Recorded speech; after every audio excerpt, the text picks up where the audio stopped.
पिछले कुछ हफ्तों से दुनिया भर के बाजार मानो रोलर कोस्टर पर बैठे हैं।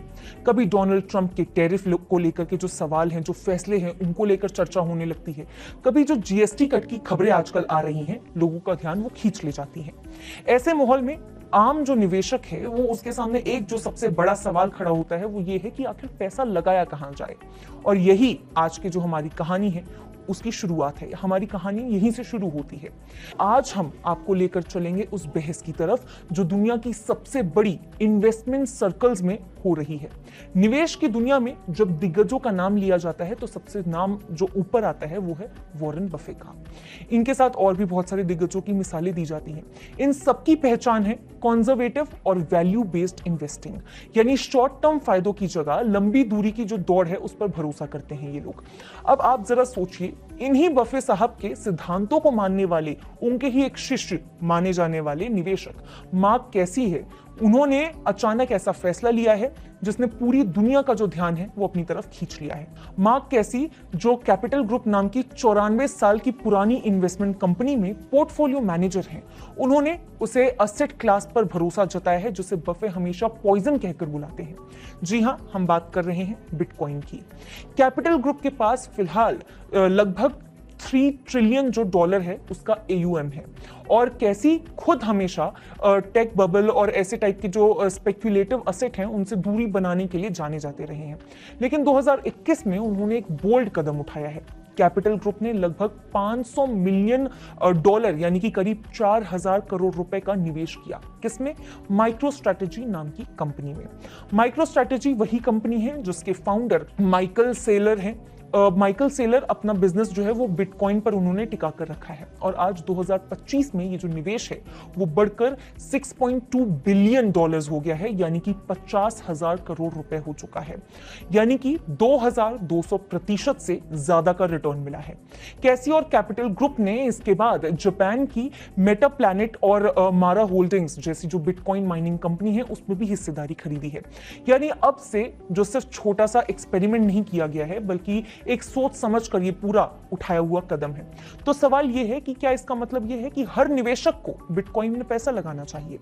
कैसी का मानना है कि बिटकॉइन एक तरह का डिजिटल गोल्ड है। जैसे सोना इन्फ्लेशन से बचाव करता है, वैसे ही बिटकॉइन आने वाले वक्त में वेल्थ प्रिजर्व करने का सबसे बड़ा डिजिटल जरिया बनेगा। लेकिन दूसरी तरफ बफे और RBI मानता है कि बिटकॉइन अनस्टेबल है, यानी कि थोड़ा सा रिस्की है और इसका कोई इंट्रिंसिक जो है वो वैल्यू नहीं है। बिटकॉइन की सप्लाई सिर्फ 21 मिलियन कॉइन्स तक लिमिटेड है। ये बॉर्डरलेस है, कहीं भी कभी भी ट्रांसफर किया जा सकता है। अब इस बिटकॉइन के बिजनेस में बहुत से बड़े दिग्गज जो है वो शामिल हो रहे हैं।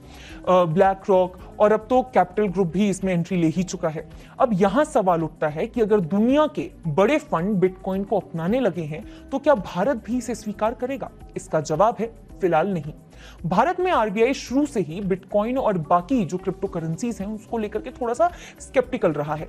RBI का मानना है कि क्रिप्टो की वोटालिटी और इनोमिनस नेचर से फाइनेंशियल स्टेबिलिटी और इलीगल ट्रांजैक्शन का खतरा जो है वो बढ़ता है। इसी वजह से भारत ने क्रिप्टो को रेगुलेट करने से ज्यादा डिस्करेज करने का जो रास्ता है वो चुना हुआ है।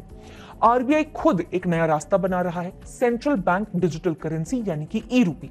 ई-रूपी पूरी तरह लीगल होगा क्योंकि इसे रिजर्व बैंक जारी करेगा। यह भी डिजिटल है जैसे क्रिप्टो होता है, लेकिन इसमें वोलेटिलिटी नहीं होगा, यानी कि इसकी जो वैल्यू है वो सीधे इंडियन करेंसी भारतीय रुपए से जुड़ा हुआ होगा।